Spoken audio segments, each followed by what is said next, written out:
seorang koruptor sebagai pertanggungjawaban moral. Saya mau minta klarifikasi, ini tanggung jawab siapa? Bapak malu nggak sih? Apakah saya dengar permintaan maaf yang benar?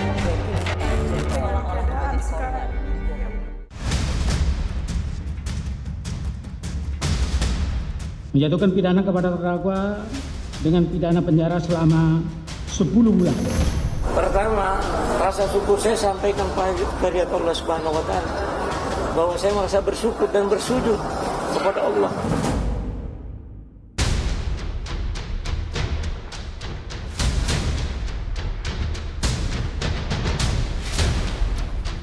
Lega dan tak henti-hentinya mengucap syukur mewarnai keluarga Arif Rahman Arifin saat sidang pembacaan vonis.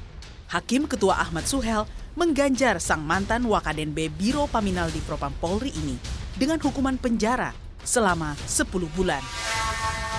Dalam fakta persidangan, Arif terbukti bersalah. Ia dinilai melakukan tindakan yang non-prosedural di institusi Polri. Terdapat jeda waktu yang sangat lama sejak terdakwa mendengarkan dan menerima perintah untuk hapus dan rusak CCTV tersebut dari saksi Ferdi Sambo hingga akhirnya terdakwa mematahkan atau menghancurkan laptop bermerek Microsoft Surface milik saksi Baikuni Wibowo yang berisi salinan rekaman DVR CCTV dari Pos Satpam Kompleks Duren 3 Jakarta Selatan. Dengan pengalaman kerja terdakwa sebagai anggota dan bahkan sebagai pejabat kepolisian, seharusnya terdakwa memiliki banyak kesempatan untuk berpikir dan mempertimbangkan untuk menolak dan tidak melaksanakan perintah saksi Ferdi Sambo atau bahkan melakukan tindakan prosedural yang berlaku resmi di institusi Polri.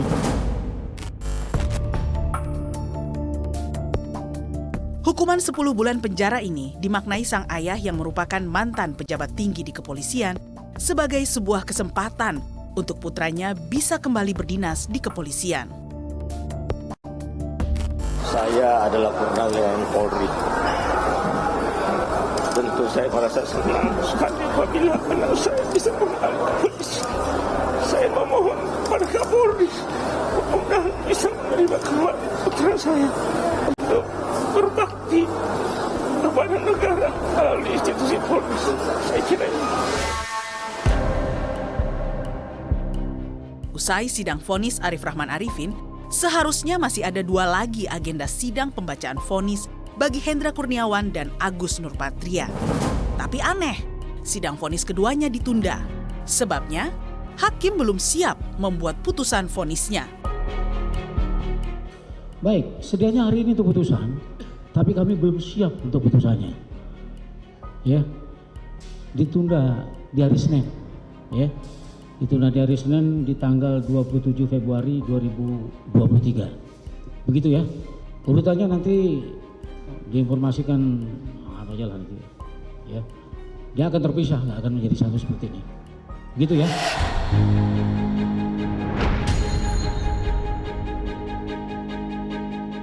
Sementara itu, pembacaan vonis ketiga terdakwa lainnya, yakni mantan Sekretaris Pribadi Ferdi Sambo Cuk Putranto, lalu mantan Kasubariksa di Propam Baikuni Wibowo, dan mantan Kasubnit 1 di Tipidum Bareskrim Irfan Widianto, dilaksanakan pada Jumat 24 Februari. Dengan dalih hanya menjalankan perintah sang atasan inilah, keenam mantan anak buah Sambo harus menerima nasib diberhentikan secara tidak hormat dari anggota Polri melalui sidang Komisi Etik pada Oktober tahun lalu. Alih-alih menjadi panutan untuk pembinaan dan penegakan disiplin anggota Polri, arogansi Ferdi Sambo sebagai Kadif Propam kala itu justru membawa kehancuran pada karir puluhan anak buahnya hingga rusaknya kepercayaan publik pada institusi Polri. Maka tidak heran jika hakim menilai tidak ada hal yang meringankan sang mantan jenderal berbintang 2 ini. Perbuatan terdakwa telah mencoreng institusi Polri di mata masyarakat Indonesia dan dunia internasional. Perbuatan terdakwa telah menyebabkan banyaknya anggota Polri lainnya yang turut terlibat. Menjatuhkan pidana kepada terdakwa tersebut oleh karena itu dengan pidana mati. Memerintahkan terdakwa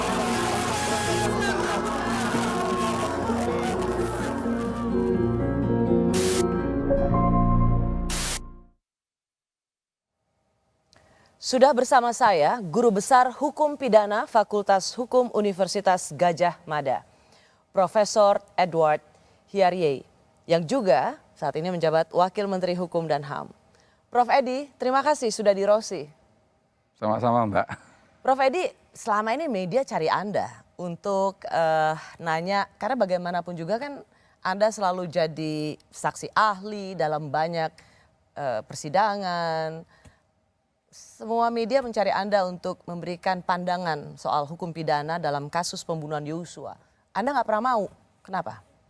Ya, kalau saya hanya pure sebagai seorang akademisi, sebagai seorang guru besar hukum pidana, ya kapanpun dan dimanapun saya pasti bersedia. Jadi apa yang membatasi Anda komentar? Jabatan saya sebagai Wakil Menteri Hukum dan HAM itu harus sangat berhati-hati dalam berkomentar. Mbak Rosi masih ingat, belum genap 2 bulan saya menjabat sebagai Wakil Menteri. Saat itu Kompas memberitakan komentar saya terkait kasus korupsi yang sedang diperiksa di pengadilan.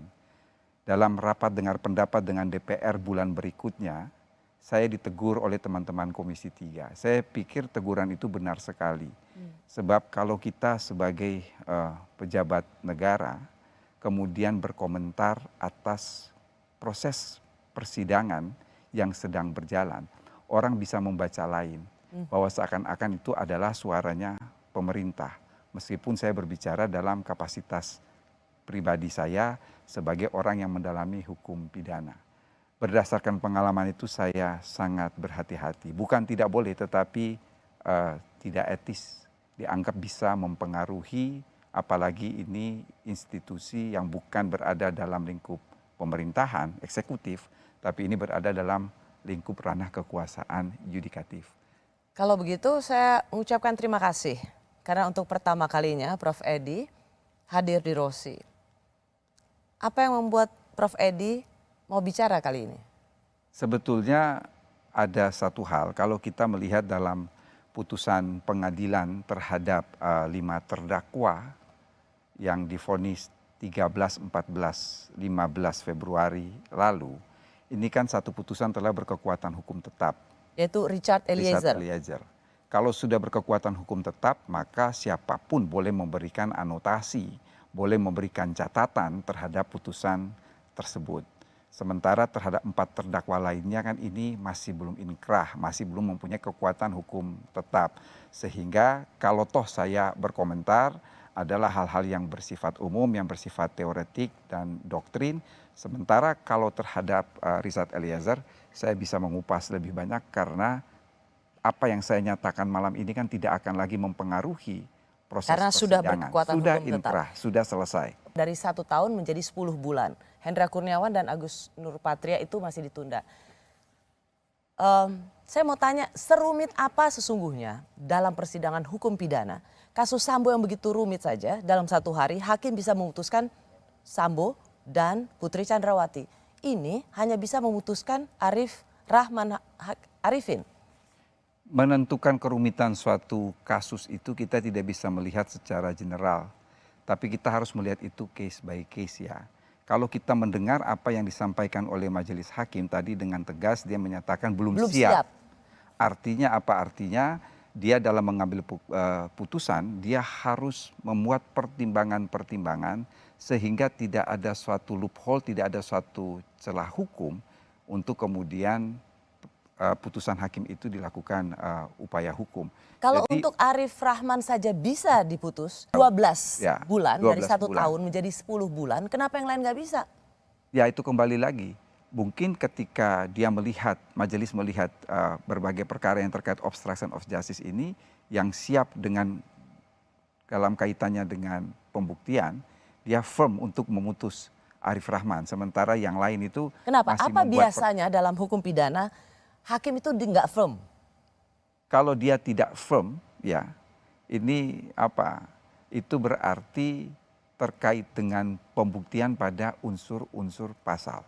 Kalau dia tidak firm, artinya dia tidak yakin dengan apa yang akan dia putus, maka kita kembali kepada asas in dubio pro reo, bahwa dalam keraguan dia harus mengambil putusan yang meringankan terdakwa. Mengapa dalam Arif tidak ada keraguan dari tuntutan 1 tahun pidana menjadi 10 bulan. Sementara untuk Hendra Kurniawan dan Agus Nurpatria dari 3 tahun masih ada keraguan. Di mana ragunya? Kira-kira apa yang menjadi pertimbangan hakim sehingga masih harus Kalau ragu? yang tahu itu hanya majelis hakim ya. Karena begini, sistem pembuktian di negara kita ini kan ada perimbangan antara alat bukti dan keyakinan. Perkara pidana dimanapun di dunia ini, itu dia berbicara mengenai keyakinan. Keyakinan itu mau tidak mau, suka tidak suka, itu adalah subjektivitas hakim. Ya, kalau 10 yang tadi dituntut 12 bulan dia memutus 10 bulan, itu menurut pendapat majelis bahwa dia sangat firm dengan pembuktian yang disajikan di persidangan, dia bisa menyusun argumen dan kemudian dia menjatuhkan vonis.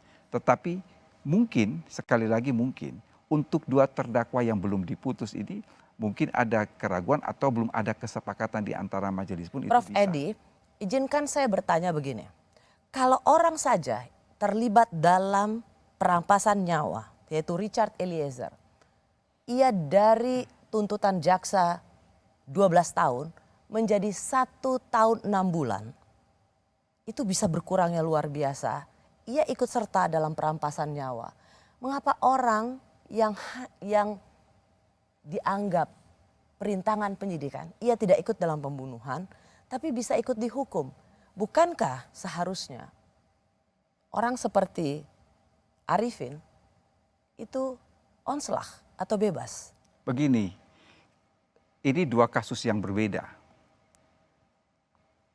Pembunuhan ini adalah delik material yang kemudian antara perbuatan dan akibat itu betul-betul harus terjadi. Berbeda dengan persoalan obstruction of justice.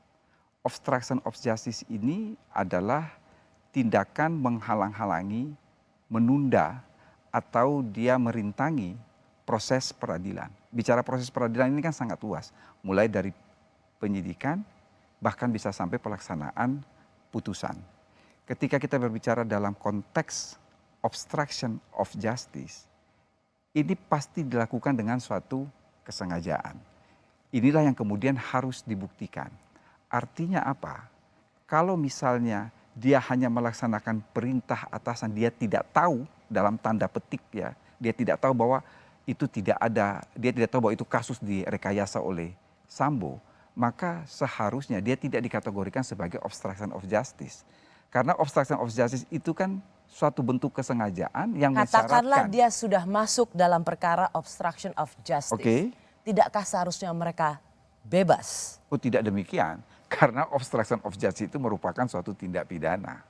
Jadi itu memang ada pelanggaran tersendiri. Bahkan kalau kita memperhatikan konvensi PBB mengenai anti korupsi, obstruction of justice itu termasuk dalam tindakan korup. Jadi mengapa obstruction of justice ini merupakan suatu tindak pidana? Ini tidak terlepas dari asas yang sangat fundamental dalam hukum pidana, itu adalah asas legalitas. Di dalam asas legalitas itu antara lain bahwa yang kita kenal dengan istilah legalitas penuntutan, bahwa setiap perkara pidana itu harus dituntut. Artinya apa? Supaya pelaku kejahatan itu tidak lolos dari hukuman. Jika ada yang kemudian menghalang-halangi persidangan atau proses peradilan, ya termasuk penyidikan di dalamnya, itu dianggap melanggar asas yang Bagaimana fundamental. kalau mereka tidak tahu? Tapi begini Prof, saya ingin bertanya pada Anda. Karena dalam peristiwa kematian Yosua ada 2 kasus besar. Pembunuhan itu sendiri dan obstruction of justice, yaitu perintangan penyidikan. Pertanyaannya adalah, kalau ada anggota Polri disangkakan merintangi penyidikan, padahal dia hanya menjalankan tugas, dia tidak tahu menahu tentang skenario pembunuhan, perlukah mereka dihukum? Ya. Bersama saya ahli hukum pidana Profesor Edward Hiarie yang saat ini menjabat sebagai Wakil Menteri Hukum dan HAM. Banyak diminta sebagai saksi ahli hukum pidana. Prof. Edi, terima kasih sudah di Rosi. Prof. Edi, kalau mereka yang dianggap tidak profesional dalam menjalankan proses penyidikan, tapi kemudian bisa dipidana, itu adil? Begini, kalau berbicara soal profesional, maka bukan pada ranah hukum, tetapi lebih pada kode etik. Yang ada tentunya Polri memiliki kode etik tersendiri. Tadi saya sudah katakan mengapa obstruction of justice itu lalu menjadi suatu tindak pidana karena dia dianggap melanggar prinsip yang fundamental dalam hukum pidana. Oke, ada 5 yang sekarang menjadi terpidana kasus perintangan penyidikan. Hendra Kurniawan, Agus Nurpatrio, Putranto, lalu ada Baikuni, lalu ada Irfan. Nah, mereka itu nggak tahu. Mereka tidak ikut dalam skenario pembunuhan. Kalau mereka tidak tahu, maka tidak bisa diterapkan pasal obstruction of justice. Tidak bisa diterapkan Tidak bisa. dalam pasal Mengapa? obstruction of justice. Obstruction of justice itu kan adalah bentuknya kesengajaan. Kesengajaan itu kan dia mengetahui dan menghendaki. Artinya kalau mereka tidak tahu skenario Sambo, Maka tidak bisa diterapkan pasal itu. Obstruction of justice itu orang yang tahu bahwa ada suatu perbuatan pidana, dia seharusnya kemudian membantu untuk mengungkapkan perbuatan itu, tetapi kemudian dia menghalang-halangi atau menunda atau merintangi proses hukum. Itu dikualifikasikan sebagai obstruction of justice. Jadi kalau seandainya mereka tidak tahu, betul-betul tidak tahu bahwa ini adalah rekayasa Sambo, maka ada di dalam hukum pidana itu yang dikenal dengan istilah kesesatan dalam kesengajaan. Kesesatan dalam kesengajaan itu bisa membebaskan orang dari tuntutan pidana. kesesatan dalam Kesengajaan itu yang dikenal dengan istilah fatale dwelling, kesesatan fakta. Kesesatan fakta itu artinya apa? Jadi dia hanya semata-mata mungkin menjalankan perintah atasan, tetapi dia sama sekali tidak tahu bahwa ini adalah suatu rekayasa dari Sambo. Jadi saya katakan kuncinya adalah sepanjang dia sama sekali tidak mengetahui bahwa ini adalah rekayasa, lalu kemudian ada perintah dari atasan bahwa dia harus melakukan dengan berdasarkan kadaver disiplin dia. Kadaver disiplin itu adalah disiplin bangkai ya, yang siap gerak seperti itu. Maka sekali lagi tidak tepat untuk dimasukkan dalam konteks obstruction of justice. Kecuali kalau dia bersama-sama Sambo ikut merencanakan atau dia sudah tahu ada kasus pembunuhan, kemudian Sambo memerintahkan kepada dia untuk menghilangkan bukti, maka masuk dalam konteks obstruction of justice. Tapi kalau dia sama sekali tidak tahu apa yang terjadi, mestinya tidak. Prof Edi, bagaimana kalau kemudian ada fakta persidangan, beberapa di antara mereka, misalnya Baikuni, Arif Rahman, bahkan Hendra Kurniawan yang paling tinggi jabatannya bintang 1, ngelihat CCTV yang tadi katanya ada tembak-menembak, Joshua itu sudah mati sebelum Sambo datang, tapi ternyata dalam CCTV itu, lah orangnya masih hidup. Jadi mereka melihat ada CCTV yang berhasil di-copy, tapi kemudian mereka diam. Apakah ini bisa dianggap obstruction of justice? Memang obstruction of justice itu sangat luas. Jadi kata-kata perbuatan dalam obstruction of justice itu mempunyai 2 makna. Makna positif artinya dia melakukan sesuatu, perbuatan aktif, tetapi juga bisa memiliki makna perbuatan negatif. Artinya dia tidak melakukan sesuatu yang harus dia lakukan. Itu yang kemudian bisa itu dikategorikan sebagai suatu obstruction of justice. Jadi tindakan menghalang-halangi, merintangi atau menunda penyidikan itu baik melakukan atau tidak melakukan sesuatu. Tetapi bagaimana dengan unsur kepatuhan pada atasan, ketakutan pada atasan? Ya, ini hal lain ya. Ini yang mau saya katakan bahwa bisa saja ketika ada relasi kuasa yang terjadi antara atasan dan bawahan, misalnya dalam konteks Sambo dan Richard, atau misalnya dalam konteks Sambo dan para perwira Polri di bawah yang dikenakan obstruction of justice, ini dalam perkembangan ada yang dikenal dengan istilah constraint morale. Jadi tekanan moral, ada paksaan psikologis, apalagi dalam konteks disiplin seorang perwira Polri atau seorang tentara, ya bisa saja dia hanya menuruti apa yang diperintahkan oleh atasan. Prof Edi, karena dalam fakta persidangan Arif Rahman, dia yang paling pertama hari Kamis ini, ya tadinya dituntut 1 tahun tapi kemudian jadi 10 bulan, ia dipuji loh oleh majelis hakim. Anda ini jujur, makanya diperiksa duluan gitu. Dia sampai jongkok karena melihat ketika hasil CCTV itu di-copy di VR, kemudian ngelihat loh Joshua masih hidup. Dia kemudian melaporkan itu pada atasan. Atasannya itu seorang bintang 1, Hendra Kurniawan, dan kemudian dipertemukanlah dengan Ferdy Sambo. Ferdy Sambo cukup mengatakan, tidak benar itu, amankan itu.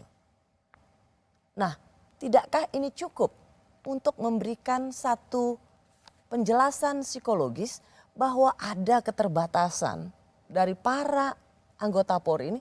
Mereka nggak bisa apa-apa pada waktu itu. Ferdy Sambo masih Kadif Propam loh, malaikat maut karir anggota Polri pada waktu itu. Sebetulnya begini ya, jadi ketika Sambo mengatakan amankan itu, ya mereka ini kan orang-orang yang bekerja pada reserse ya. Artinya mempunyai intuisi yang lebih. Artinya apa? Ya paling tidak patut diduga bahwa ada sesuatu di situ sehingga bahasanya Sambo itu kan adalah amankan. Tetapi saya ingin kembali menyatakan bahwa sekali lagi kuncinya apakah dia mengetahui ataukah tidak. Dalam konteks untuk menghilangkan bukti atau membuang bukti atau mengaburkan bukti dan lain sebagainya. Kalau ini dia tahu dalam konteks itu masuk dalam obstruction of justice. Tetapi kalau dia sama sekali tidak tahu maka tidak dapat dimasukkan dalam obstruction of justice. Ya Prof, pada waktu itu mereka berada dalam perintah atasan. Yang beruntung adalah mereka yang tidak ada di tempat. Seperti misalnya sering disebut Acai. Ia harusnya ikut mengamankan CCTV, tapi dia harus keluar kota. Dia suruhlah itu Irfan. Ya begini. Jadi sial aja yang pada waktu itu ada di TKP.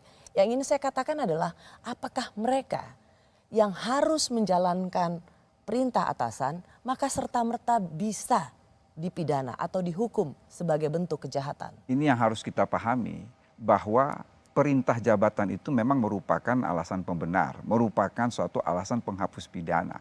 Tetapi tidak semua perintah jabatan itu dapat dijadikan alasan penghapus pertanggungjawaban pidana. Artinya perintah jabatan itu harus memenuhi 3 kriteria. Yang sulit adalah kriteria yang ketiga. Kalau kriteria yang pertama dan kedua gampang lah. Kriteria pertama dari perintah jabatan itu ada hubungan subordinat antara yang memerintah dan diperintah, jelas antara Sambo, Hendra dan CS di bawahnya. Kriteria yang kedua atau syarat yang kedua bahwa hubungan subordinat itu dalam dimensi kepegawaian atau dalam dimensi seorang militer atau polisi dan lain sebagainya. Tapi yang ketiga ini yang sulit dipenuhi untuk menyatakan itu sebagai suatu perintah jabatan, bahwa isi substansi perintah itu tidaklah boleh melawan hukum. Artinya apa? Kalau ada perintah membunuh, ada perintah melakukan suatu perbuatan yang melawan hukum, maka itu tidak masuk dikatakan sebagai suatu perintah jabatan. Obstruction of justice ini dalam pandangan penyidik terhadap 5 perwira bawahannya Sambo ini, dalam pandangan penyidik mereka sudah tahu bahwa ada kejadian ini, kemudian berusaha untuk menghilangkan, yang dalam bahasa Sambo itu adalah mengamankan bukti. Ini kemudian kalau mereka tahu bahwa ada perbuatan pidana, kemudian mereka amankan, merusak CCTV dan lain sebagainya, masuk dalam konteks obstruction of justice. Yang mendapat perintah membunuh dan melakukannya aja 1,5 tahun. Masa yang menghilangkan sistem elektronik cuma 10 bulan? Ya, begini ya. Sebetulnya bagaimana kita memaknai putusan pengadilan. Kita lihat ada 5 terdakwa sudah diputus ya. Ferdy Sambo, Putri Chandrawati, Ma'ruf dan Ricky itu dia lebih berat daripada tuntutan jaksa. Sementara Eliezer jauh di bawah tuntutan jaksa. Padahal dia ikut serta dalam pembunuhan. Gampangannya begini, kita bisa membaca suasana kebatinan dari hakim tergambar dalam putusan. Singkat kata begini, kalau putusan itu lebih berat dari tuntutan jaksa, maka sesungguhnya yang sedang dikedepankan oleh hakim itu adalah deterrent effect, efek jerah. Kalau putusan hakim itu sama dengan tuntutan jaksa, maka di situ dia sedang menerapkan retributive justice, balas dendam, sama.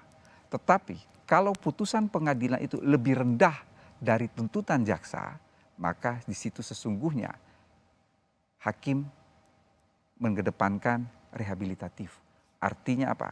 Dengan keyakinan yang ada pada dia bahwa ini si terdakwa ini dengan berbagai pertimbangan kemudian bisa diperbaiki di masa mendatang dan lain sebagainya. Itu dari konteks pidana membaca suasana kebatinan hakim dikaitkan antara tuntutan dan putusan. Vonis hakim. Jadi hanya 3 kemungkinan. Apakah dia mengedepankan rehabilitatif, berarti dia akan lebih rendah dari tuntutan jaksa. Kalau retributif sama dengan tuntutan jaksa, tapi kalau deterrent efek jera, dia akan lebih berat daripada tuntutan jaksa. Itulah yang tercermin dalam vonis hukuman untuk Sambo dan yang tercermin pada Richard Eliezer. Yap. Setelah divonis 1 tahun 6 bulan, Mabes Polri akhirnya tetap mempertahankan Richard Eliezer sebagai anggota Polri. Apakah ini sesuatu yang adil atau berlebihan? Pertimbangan hukum dalam pengambilan putusan sidang KKEP. Semua tindakan yang dilakukan terduga pelanggar dalam keadaan terpaksa dan karena tidak berani menolak perintah atasan. Terduga pelanggar yang berpangkat barada atau tamtama Polri tidak berani menolak perintah menembak Brigadir Joshua dan saudara FS karena selain selaku atasan, jenjang kepangkatan saudara FS dengan terduga pelanggar sangat jauh.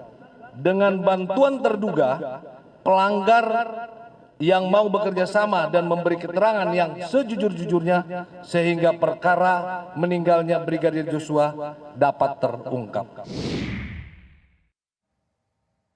Saya masih bersama Guru Besar Hukum Pidana Fakultas Hukum Universitas Gadjah Mada, Profesor Edward Hyarie, yang juga pernah menjadi saksi ahli pidana dalam kasus kopi sianida di tahun 2016. Prof. Edi, setelah majelis hakim memberikan vonis 1,5 tahun penjara untuk Richard Eliezer, lalu kemudian sidang etik Mabes Polri memberikan atau menerima kembali, membatalkan PTDH atau pemberhentian tidak dengan hormat Richard Eliezer, tapi dengan 1 tahun demosi. Menurut Anda ini sesuatu yang adil atau berlebihan? Karena bagaimanapun juga ia ikut serta dalam merampas nyawa Yosua. Oke, yang ingin saya jawab adalah ini putusan sudah berkekuatan hukum tetap. Sebagai seorang akademisi, ada asas yang harus kita pegang teguh terhadap putusan pengadilan itu adalah res judicata pro veritate habetur. Setiap putusan pengadilan harus dianggap benar dan dihormati. Tetapi tetap membuka ruang untuk kita melakukan anotasi, melakukan catatan terhadap putusan pengadilan yang telah berkekuatan hukum tetap. Pertama saya ingin mengatakan bahwa ketika hakim menjatuhkan vonis 1,5 tahun terhadap Eliezer, ini memang ada disparitas dengan tuntutan jaksa dan juga disparitas hukuman yang dijatuhkan kepada Ricky maupun Ma'ruf. Disparitas ini tidak terlepas dari 2 hal. Satu adalah undang-undang, ini kita singkirkan. Tetapi yang kedua ini adalah personality of judges. Subjektivitas majelis hakim itu sangat tinggi. Sehingga kalau Mbak bertanya apakah ini adil ataukah tidak, persoalan adil atau tidak itu ukurannya adalah absurd. Tetapi kita kembali kepada keyakinan hakim. Saya mencoba positive thinking terhadap putusan hakim. Meskipun tadi saya katakan menimbulkan disparitas yang luar biasa antara eksekutor dan mereka yang ikut merencanakan. Ya, kalau kita pakai apa yang namanya di dalam hubungan sebab akibat, ya, jadi ada yang namanya causa prima. Ya, kalau tidak ada Eliezer ini kan tidak mungkin Joshua itu mati. Hubungan kausalitasnya kan begitu. Kalau tidak ada Eliezer, maka nggak mungkin Joshua mati. Karena dia adalah Tetapi pada saat yang bersamaan juga saya bisa mengatakan kalau tidak ada Richard Eliezer, maka kasus ini tidak terbuka. Persis, itu yang ingin saya katakan. Jadi hakim di sini melihat 2 hal. Pertama, dia memperhitungkan Richard sebagai justice kolaborator. Yang tidak diperhitungkan oleh jaksa. Persis. Yang kedua, ini pada poin ini saya harus mengapresiasi putusan hakim. Pertimbangan terakhir dari majelis hakim adalah pemaafan dari korban.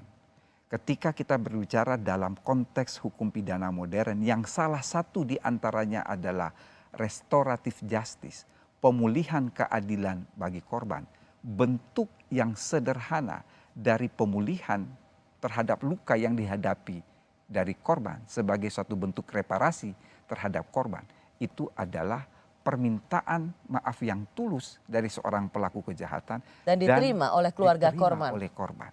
Ini yang saya mengapresiasi putusan pengadilan sehingga dia terjun bebas ya dari 12 tahun tuntutan kepada 1,5.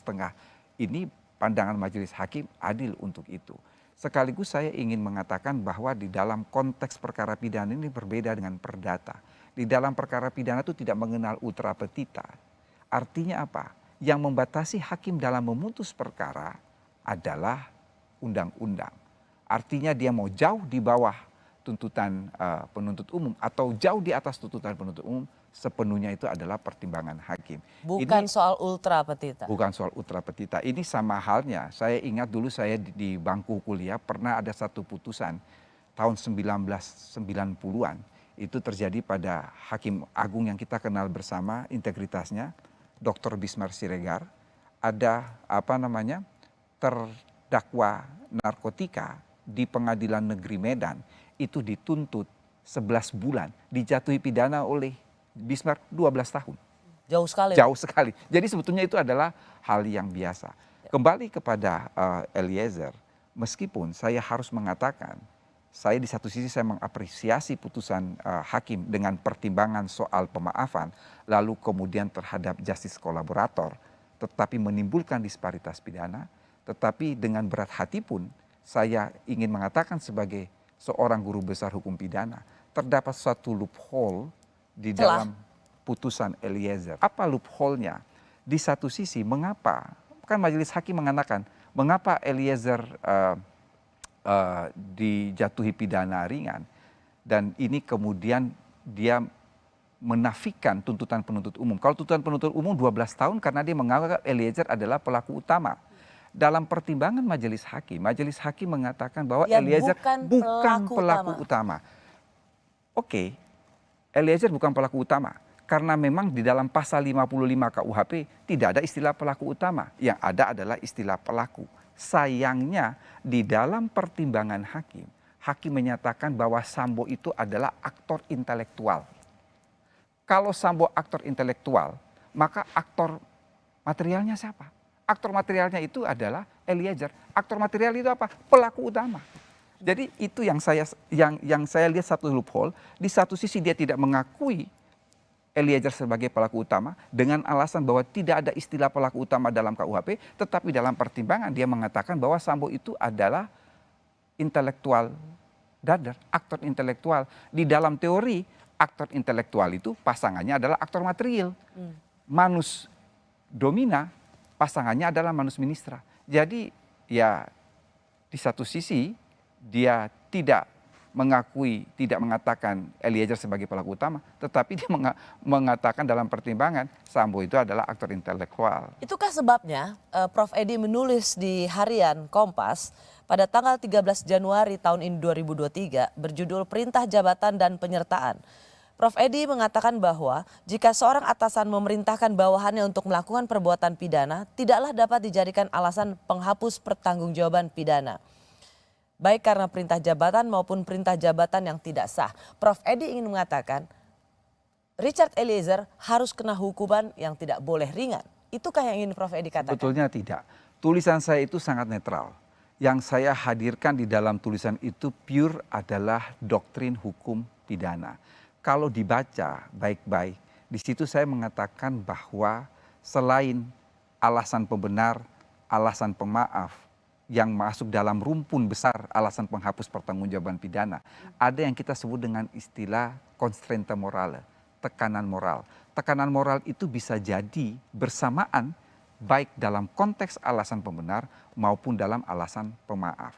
Tetapi dalam jurisprudensi yang pernah terjadi di negeri Belanda tahun 1939 ya, tanggal 24 April, itu dia memasukkan tekanan moral atau constrainte moral itu sebagai suatu alasan pemaaf untuk melepaskan terdakwa dari tuntutan pidana. Artinya kalau misalnya hakim bisa melihat adanya tekanan moral, harusnya Richard Eliezer ini bisa bebas. Kembali lagi kepada pertimbangan hakim. Yang ingin saya katakan, tekanan moral itu terjadi pada relasi kuasa. Ini berbeda misalnya kalau dalam hukum itu pidana bisa ditemukan terjadi tekanan moral betul, pada seorang Richard Eliezer, harusnya dia bisa bebas. Dapat saja, bukan bebas ya, lepas. Bebas dan lepas itu ya beti ya, tapi secara hukum pidana itu mempunyai perbedaan prinsip. Bebas itu perbuatan tidak terbukti, lepas itu perbuatan terbukti. Tapi ada situasi yang kemudian sifat dapat dicelanya pelaku itu kemudian dihapus. Mengapa itu tidak dapat ditemukan pada Richard Eliezer, tekanan moral sehingga dia bisa lepas? Ya seharusnya itu kan bisa dieksplorasi oleh ahli yang dihadirkan oleh kuasa hukumnya Richard. Mengapa itu tidak bisa juga menjadi pertimbangan bagi para perwira polisi yang melakukan tugasnya atas perintah Ferdi Sambo yang pada saat itu menjadi Kadif Propam? Begini, sistem peradilan pidana itu adalah advisory system, the battle model. Terjadi pertempuran antara penuntut umum on behalf state atas nama negara dan penasehat hukum on behalf accused atas nama terdakwa. Ya dalam teori saya bisa bercerita itu banyak, tetapi kalau itu tidak pernah diungkapkan oleh penasehat hukum atau di persidangan, tapi gimana? Bagi Anda seorang ahli hukum pidana, guru besar hukum pidana dan banyak memberikan kesaksian di persidangan, anggota Polri yang menjadi korban Sambo, mereka menjalankan perintah karena waktu itu ada tekanan moral, harusnya mereka bisa lepas. Kalau tekanan moral, kemudian mereka tidak mengetahui bahwa itu ada rekayasa, ya lepas. Itu yang tadi saya katakan masuk dalam fatal dwelling atau kesesatan fakta. Baru 2 bulan disahkan, KUHP baru sudah dicurigai menjadi alat untuk meringankan hukuman Ferdi Sambo, hukuman mati bagi Ferdi Sambo. Pak, soal banyak masyarakat menilai bahwa pasal 100 di KUHP itu untuk mengingatkan Ferdi Sambo dan hukuman mati. Aduh, itu dibahas jauh sebelum ini. Jadi itu itu berdasarkan putusan Mahkamah Konstitusi. Pelaksanaan hukuman mati itu tidak absolut. Jadi harus ada kesempatan. Jadi bukan berarti ini jauh sebelum Sambo sudah dibahas. Gila aja cara berpikirnya udah aneh aja. Bersama saya Profesor Edward Hiarie, ia adalah Ketua Tim Perumus KUHP yang baru. Prof Edi, bagaimana Anda menjelaskan bahwa KUHP yang baru ini sengaja dibuat untuk meringankan hukuman mati Ferdi Sambo? Ya, saya kira ya berpikiran seperti itu, persis seperti apa yang dikatakan oleh Pak Menteri saya. Itu berpikiran gila itu. Karena apa? Konstruksi pasal 100 yang ada di dalam KUHP baru, itu kita merujuk pada putusan Mahkamah Konstitusi tahun 2007 atau 2008. Tapi saya ingin mengatakan itu putusan Mahkamah Konstitusi yang menurut pandangan saya sangat baik. Karena apa? Terjadi perdebatan akademik, 5 hakim menolak pidana mati, 4 hakim dissenting opinion. Itu terjadi perdebatan yang luar biasa. Soal pemidanaan hukuman mati ya? Persis, soal pidana mati. Jadi ini bukan karena Sambo yang dihukum mati? Sama sekali tidak. Jadi jauh sebelum itu,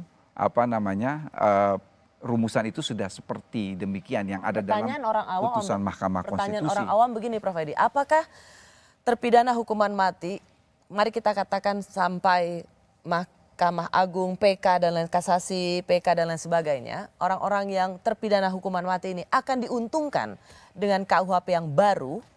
Kalau kita merujuk kepada pasal 3 KUHP baru, itu pasti akan diuntungkan. Dan pasti akan diuntungkan. Pasti akan diuntungkan. Oke. Karena saya ingin menjelaskan nih, jadi siapapun itu, ya, tidak melulu tentang seorang Ferdi Sambo. Persis. Jadi ini tadinya di dalam konstruksi pasal 100 itu memang terjadi perdebatan. Perdebatan teoretik antara mereka yang ingin tetap mempertahankan pidana mati dan yang ingin menghapuskan pidana mati. Yang ingin mempertahankan pidana mati itu paham retensionis, saya termasuk di dalamnya. Karena latar belakang saya hukum pidana. Tetapi seperti beberapa ahli pidana lainnya yang berlatar belakang kriminolog, seperti Pak Menteri saya itu guru besar kriminologi. ilmu kejahatan, Profesor Harkristuti. Mereka itu yang memang beliau-beliau ini memang ingin menghapuskan pidana mati. Seperti Lalu semangat negara-negara barat. Negara-negara Eropa, kecuali Amerika belum ya menghapus Beberapa pidana mati. negara bagiannya. Apa yang ada di dalam KUHP itu adalah jalan tengah. Artinya apa? Pidana mati itu bukan lagi pidana pokok tetapi pidana khusus. Apa letak kekhususannya?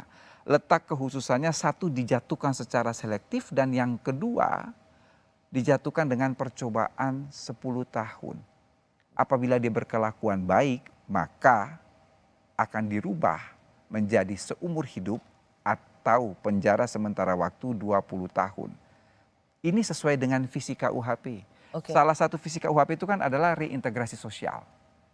Pasti ada second chance, ada kesempatan kedua orang untuk merubah dirinya menjadi baik. Jangan serta-merta harus mencabut nyawa seseorang karena hukuman. Oke, tapi ini yang selalu menjadi perbincangan karena Hotman Paris mempost ini bahwa hukuman mati menjadi seumur hidup dengan percobaan baik selama 10 tahun itu akan jual beli kelakuan baik. Ini yang selalu menjadi pertanyaan masyarakat.